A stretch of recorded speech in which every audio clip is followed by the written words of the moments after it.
Hi అండి. అందరికీ నమస్కారం. Welcome to my channel. ఈ వీడియోలో ఏపీ ప్రభుత్వ ఉద్యోగులకు మరియు పెన్షనర్లకు పెండింగ్ బిల్లులు చెల్లింపులు తాజా సమాచారం అయితే ఈ వీడియోలో తెలుసుకుందాము. వీడియోని ఎక్కడే కానీ స్కిప్ చేయకుండా ఎండ్ వరకు చూడండి ఫ్రెండ్స్. అప్పుడే ఇన్ఫర్మేషన్ పూర్తిగా అర్థమవుతుంది.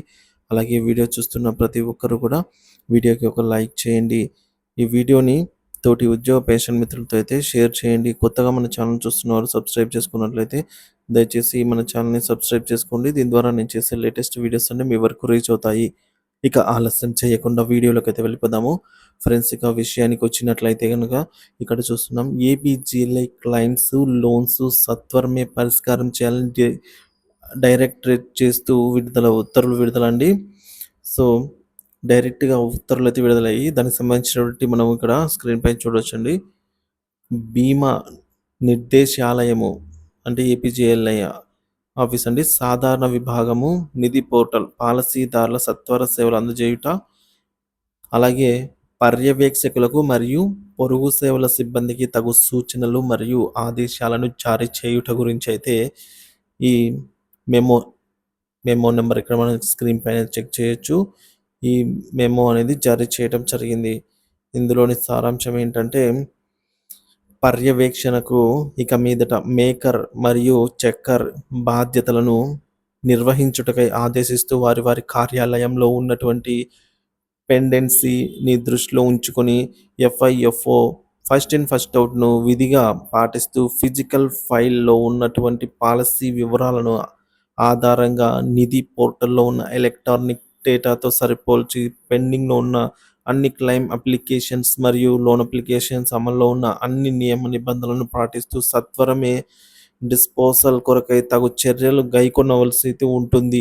దీనికి గాను సహాయ సంచాలకులు కంప్యూటర్ బీమా నిర్దేశాలయము, ఆంధ్రప్రదేశ్ ప్రభుత్వము, మంగళగిరి, అమరావతి నిధి పోర్టల్ నందు తగు సదుపాయం ఏర్పాటు చేయవలసి ఉంటుంది. అదేవిధంగా అందరూ బీమా అధికారులు అట్టి ప్రాప్తికి ఆఫీస్ ఆర్డర్స్ జారీ చేయవలసి అయితే ఉంటుంది.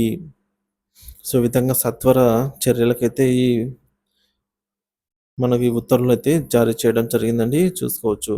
సో, దీని సారాంశం ఏంటంటే, 6 నెలల సిపిఎస్ బకాయిలు ఏప్రిల్ 2023 మరియు జూలై 2023, నవంబర్ 2023 వరకు సిపిఎస్ బకాయిలు ఉద్యోగి మరియు ప్రభుత్వ కాంట్రిబ్యూషన్ ఉద్యోగి ఖాతాలో జమ చేయబడ్డాయి. 2024 జనవరి నుంచి ఉద్యోగ ఉపాధ్యాయులకు ఇవ్వవలసినటువంటి డిఏని వెంటనే ప్రకటించాలని తెలియజేశారు. అలాగే ఉద్యోగ ఉపాధ్యాయ సమస్యల పరిష్కరించాలని డిమాండ్ చేశారు. 12వ పీఆర్సీకి సంబంధించి 30% మధ్యంతర వృత్తి వెంటనే ప్రకటించాలని తెలిపారు. 12వ పీఆర్సీ ఆలస్యం కాకుండా కమిషనర్ను నియమించి ప్రభుత్వ ఉద్యోగ ఉపాధ్యాయులకు న్యాయం చేయాలని డిమాండ్ చేశారు. సిపిఎస్ రద్దు చేసి ఓపీఎస్ను అమలు చేయాలని, పెండింగ్లో ఉన్న పీఎఫ్, ఏపీజీఎల్ఐ రుణాలను సత్వరమే మంజూరు చేయాలని, గత ప్రభుత్వం అమలు చేసినటువంటి జీవో నెంబర్ 117ను రద్దు చేసి 3, 4, 5 తరగతులను ప్రాథమిక పాఠశాలల్లోనే అమలు చేయాలని, ఇటీవల పాఠశాల విద్యాశాఖ చేపట్టినటువంటి వర్క్ అడ్జస్ట్మెంట్లో లోపాలను సమరించాలని ఈ మేరకు డిమాండ్ చేశారు. ఇకపోతే ఏపీజీఎల్ఐ తాజా సమాచారం మనం ఇక్కడ చూస్తున్నాము. కడప జిల్లా ఏపీజీఎల్ఐ కార్యాలయానికి ఇప్పటి వరకు వచ్చిన మెచ్యూరిటీ క్లెయిమ్స్, డెత్ క్లెయిమ్స్ దాదాపుగా 1800 అన్నమయ్య జిల్లాతో కలిపి వీటిలో దాదాపుగా 1400 దాకా ప్రాసెస్ చేయబడ్డాయి. వారి వారి డీడీఓలకు పంపబడ్డాయి.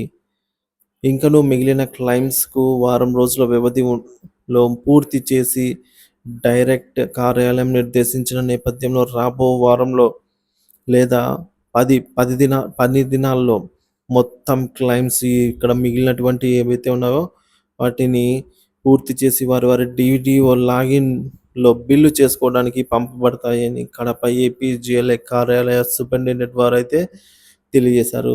సో, ఫ్రెండ్స్, మనము ఇప్పటికే కడప జిల్లాకు సంబంధించి 1400 దాకా ఏపీజీఎల్ఐ మెచ్యూరిటీ క్లెయిమ్స్ మరియు డెత్ క్లెయిమ్స్ అయితే బిల్లులు డీడీఓ గారి లాగిన్‌కి వెళ్ళిపోయాయన్నమాట. సో, మీరు బిల్లులైతే మీ యొక్క వ్యక్తిగత లాగిన్‌లో నిధి యాప్‌లోకెళ్ళి అక్కడ ఏపీజీఎల్ఐ అనే టేల్ అయితే ఉంటుంది.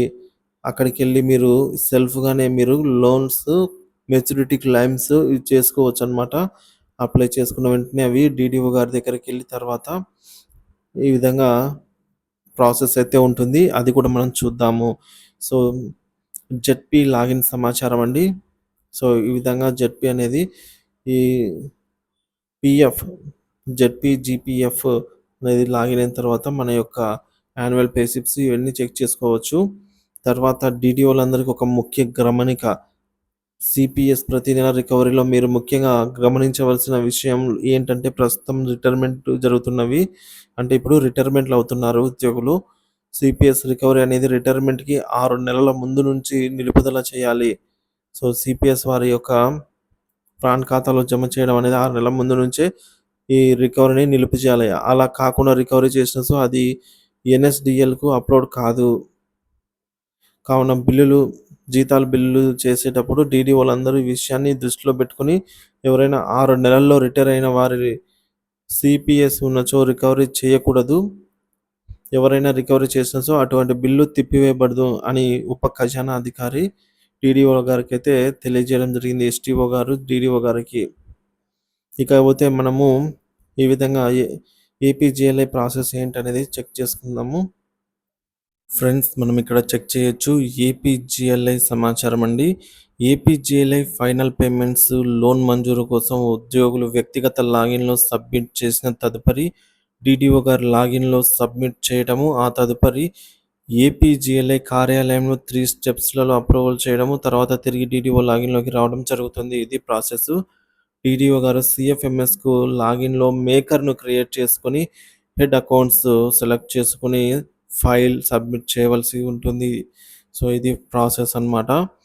తదుపరి సీఎఫ్ఎంఎస్‌కు వెళ్ళటము. సీఎఫ్ఎంఎస్ నుంచి ఉపాధ్యాయుని అకౌంట్‌లో అమౌంట్ అనేది క్రెడిట్ కావడం జరుగుతుంది. కాబట్టి ఉపాధ్యాయులంతా కూడా final payment status final settle status sorry friends. Final statement loans పెట్టిన వాళ్ళు ఒకసారి స్టేటస్ చెక్ చేసుకొని, ఈ పైన చెప్పినటువంటి స్టేటస్‌లో ఏ స్టేజ్ దగ్గర ఉందో తెలుసుకొని దాన్ని ప్రాసెస్ చేయించుకోవడానికి ప్రయత్నం చేయవలసిందిగా అయితే కోరుతున్నారు.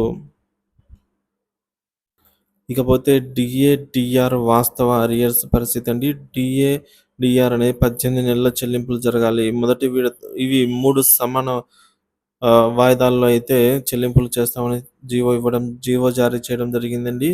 మొదటి సమాన వాయిదా సెప్టెంబర్ 2023లో కానీ చెల్లింపులు జరగలేదు. అలాగే రెండవది డిసెంబర్ 2023 ఇక్కడ చెల్లింపులు జరగలేదు. మార్చి 2024లో ఇక్కడ కూడా బిల్లులు అప్‌లోడ్ చేసుకోవడానికైతే ఆప్షన్ ఎనేబుల్ చేయలేదు. అలాగే 11వ పీఆర్‌సీకి సంబంధించి అరియర్స్ అయితే ఉన్నాయండి.